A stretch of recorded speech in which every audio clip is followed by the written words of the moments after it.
fish. Let's see. She's not here. This is only the cruiser, right? It's the cruiser.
extinguishers up on the roof, an inflatable life raft.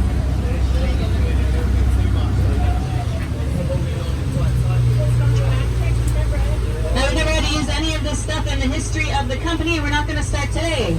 All I need for you guys to have a safe boat ride today is to follow one very simple rule. Stay on the boat.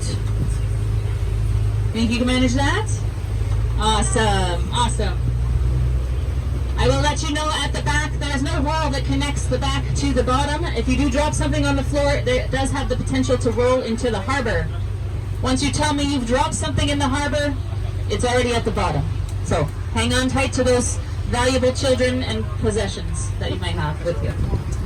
With that out of the way, let's get on with the tour. You guys might have been hanging out in our beautiful city, enjoying the waterfront here, the restaurants, the park spaces, the beautiful boat tours in our city. And it was the biggest building in Canada, that beige and green one.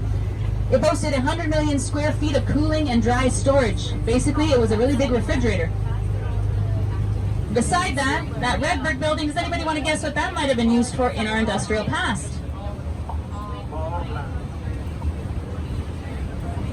It's got a big hint right on the side of it, the big red one. It was a power plant, that's right. That used to be a coal burning facility. It powered the Queens Quay Terminal and much of the downtown core.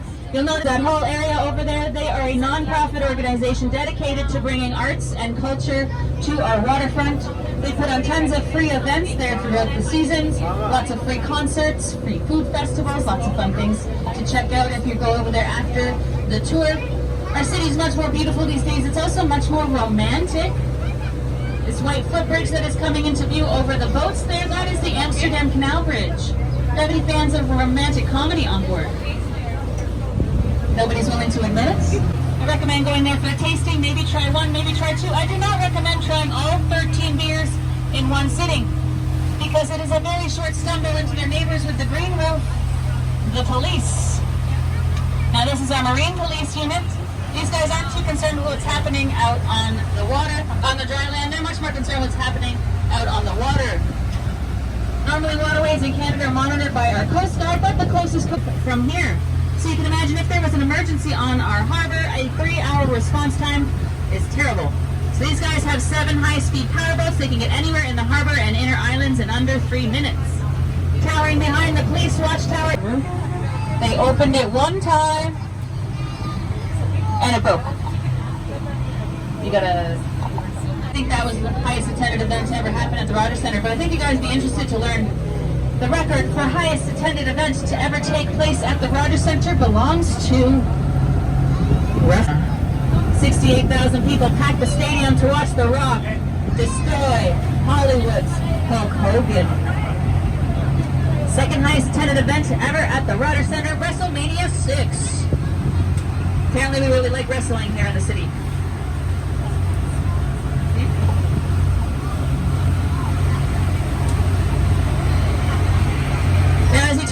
The city and head towards the islands. The islands are City Airport. That is a very long New Zealand. Just kidding.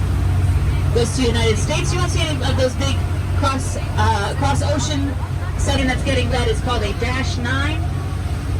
They are repair planes. They only seat about 75 people. Small planes, small gas tanks. They only go as far south as Myrtle Beach, South Carolina. Now don't let the size of the airport to Canada, a lot of them are fly-in communities only. So 509 out of 500 airports, that's pretty high up there. The reason it's so busy is because of all the same-day business travel that goes in and out of this airport. You can hop on. Now those buoys aren't there because that is shark-infested waters. Those buoys are there because that is federally protected airspace. What that means is if Captain Jared were to steer us into those waters, the underwater cannons would come out and they'd start firing at us. Just kidding. Don't worry, there's no cannons. Fine. Captain Jared and myself, however, we'd be in big, big trouble. Those cops would be out here in under 3 minutes arresting both of us. They would take away our commercial boating licenses. They would fine us $10,000 from this harbor for up to 5 years. I hope you'll all join me in welcoming Captain Jared back. This is his first day back from his last 5-year suspension. Welcome back, Jared. Did you learn your lesson? Yeah. Don't trust him, guys. Now the reason this area exists is we learned our lesson the hard way that boats and low-flying planes are a bad combination. During World War II, we were using this airport to train pilots for the Second World War. On one particularly foggy and dark night, these who wander into those waters are quickly escorted out by the police. Now there's one very interesting job here at the airport. We can see this SUV on the end of the runway. That is the airport bird scarer. There's a full-time salary position at the airport where you drive with that SUV. I hear they're taking applications. As we head into the islands, I would like to acknowledge that we are on the territory of the Wendat, the Anishinaabe, the Haudenosaunee, and Hiawatha. They believed that the islands had healing properties. They would bring their elderly, their sick, their wounded, people entering last stages of their life. They would bring them here to the islands to reconnect with the spirit world and to heal. Now healing is kind of what we...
nature and wildlife. We call this the bird sanctuary. Here in the major migratory path of over 250 different species of birds. Lots of different things visit us here on the islands throughout the seasons. Right now we're looking at some double-crested cormorants in the trees. That's the ones up there flying around us and swimming around the boat. We may see some trumpeter swans, some mute swans, some mallard ducks, wood ducks, herons, pickerel, pike. Health Canada only recommends eating 2 fish per month, though, out of these waters. That is because of the isn't exactly known for our seafood. That's because there's no big commercial fishing out in the Great Lakes. Canadian about them. They're loud, they're rude, they'll steal your food, they'll chase you, and they definitely won't apologize. They're mean. Now the reason we have so many of them out here is they are a nationally protected animal. They cannot be hunted anywhere in the country, especially not here in this are known to eat goose eggs. If you know anything about the city of Toronto, you know we have lots of raccoons over there. There's one in every trash can, there's one in every corner. One even tried to run for mayor. They came over here, went to the picnic areas, and helped themselves to the trash cans. Now, not only do we have a Canada goose population problem on the islands, we now have a raccoon population problem on the islands. Luckily, those are 2 cute birds and animals, so this is called an egret, this white bird here. Oh, he almost caught a fish. Egrets are very interesting. They have a very sharp beak, very long neck, and very long legs. They stand in the shallows, wait for fish to swim in between their legs, and use their very sharp beak to stab them like a harpoon. The radio towers of Chin Radio, our multi-language radio station. Now, Toronto is one of the most multicultural cities in all of them, lots of different languages, hence the need for a multi-language radio station. Over 180 different languages are spoken in our city. Now, which is our second language, or other language, in Canada.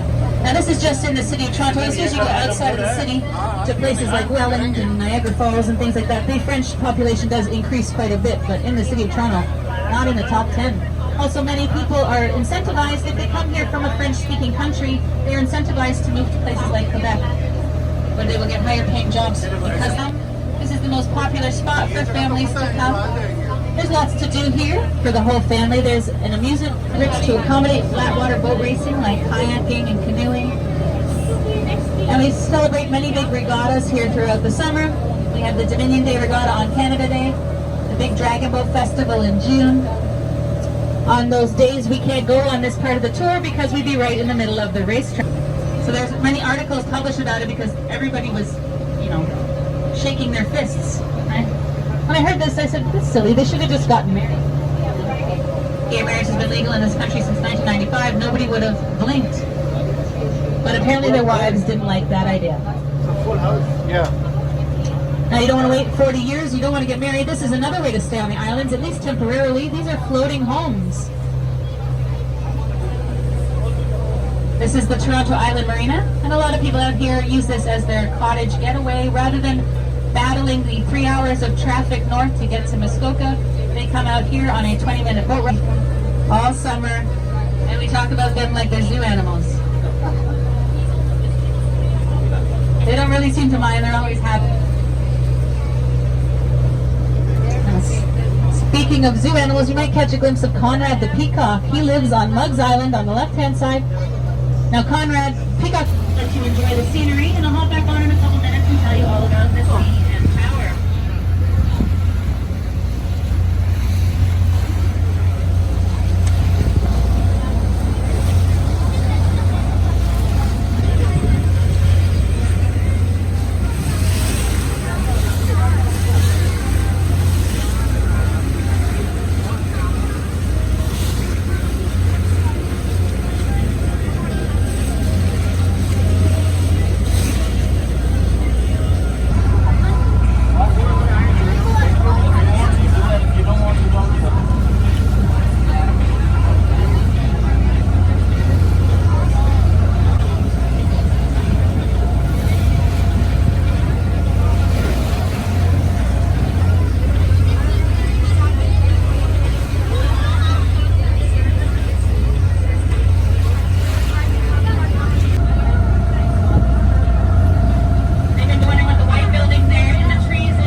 skyscrapers started shooting up. We were beat out in 2006 by the Burj Khalifa in Dubai during construction. By 2009, the Burj Khalifa stood at 8. Now, midway through construction, somebody suggested putting in the observation deck and turning it into a tourist attraction. They hadn't considered this previously. They were just going to put in some service elevators and a platform to fix the radio signal stuff. But I hope the person who suggested putting in the observation deck got a really big raise. That tourist attraction earns enough revenue each year to build another CN Tower. Now, the observation deck has a glass floor that you can walk out onto. Maybe you were. Did anybody go up the CN Tower? Yeah, did you walk on the glass floor? Did you notice there's carpet around the glass floor? That's for the people who are too afraid to walk on the glass floor. But if you lift up the carpet, there's just glass floor underneath it. Above that is a rotating restaurant called the 360. And above that, if you're feeling extra brave, you can pay money to go on the edge wall. That's where they put you in a harness, clip you to a railing, and you walk around on the outside. Sorry, that's a heck no for me. Maybe you guys are braver than I am. Now you get up there by taking one of 6 high-speed elevators. They rocket you from the ground floor to the observation deck in 58 seconds. That's really fast. Now it was so fast that when they built it, they originally didn't have lines across the windows of the elevator shafts. So people would be standing in the elevator and they go so fast that they fall over from vertigo. So they had to add the lines to make sure people could understand how quickly they were moving. Now there's stairs inside the CN Tower as well. It's basically an emergency escape. And they used to be open to the public. They used to be free to go up the stairs. A lot of people would opt to save the elevator fee and they go for the free stairs. But they grossly overestimate their athletic abilities. They think about halfway up, realize there's no Tim Hortons, there's no bathrooms, there's no windows. It's just stairs. So they'd sit down, they call the fire department because they freak out. The fire department didn't have any special elevators come and get you. They'd have to climb up all the same amount of stairs, pick the person up, and carry them all the way back down again. As you can imagine, this got old real fast. So now the stairs are closed to the public, only open for special events like stepathons.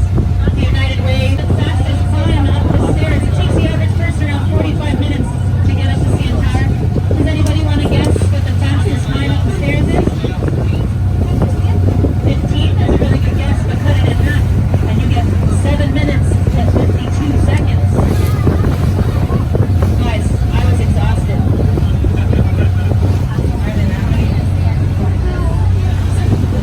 I did not set that record. That record was set by a gentleman by the name of Brandon Kino. And he had a few tricks up his sleeve. He was rumored to be 6'7". He was a firefighter, and he ran triathlons on the weekends for fun. Nobody's come close to that record in almost 30 years, so people have gotten creative. One lady went all the way up on a four-wheel stick. Took her about an hour. One pair of gentlemen wanted the record for heaviest object carried up the stairs. They carried a 500-pound baby grand piano all the way up there. Now the plan was to put it in the elevator to bring it back down. When they got there, it didn't fit in the elevator. So they said, here's a free piano. And they left. It's still up there today. Let's talk a little bit about real estate. These two buildings here, the beige ones are coming across. These are 55 and 33 Harbour Square. These are some of the first condo buildings to be built on our waterfront in 1974. At the time, they were going for around $30,000 to $40,000 a unit, and nobody wanted to buy them. It took them almost 5 years to sell all these out. They had to include things like free parking. Nobody wanted to live here because it was still quite dirty down here. That coal burning facility from the beginning of the tour was still operational. To give you an idea of just how quickly that changed, following the Harbour revitalization project, these blue buildings right beside it, this went up in 1983. At the time, they went for $400,000 a unit, and they sold out in 3 days. So we went from being the least desirable real estate in our city to some of the most. Today, a unit in 55 Harbour Square, although dated, will still run you around $900,000. The average price for a condo on the waterfront is $1.2 million.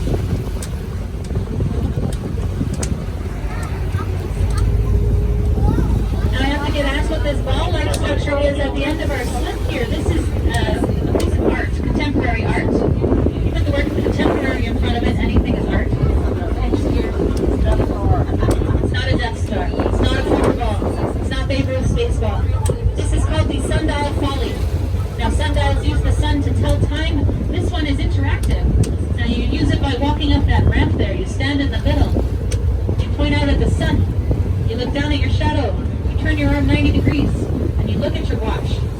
it doesn't work. That is Canada's largest non-functioning sundial. They built it wrong. It does tell us one time though, it tells us that we're coming to the end of the tour. It's the saddest time of day, I know. I'm gonna have to hop off the mic and help Captain Jared dock this boat. I'm gonna ask that everybody stay in their seats until we're safely on the dock and can get a little bump. Yeah, but since we should be developing Christopher, we should be developing buses. Do it. Yeah.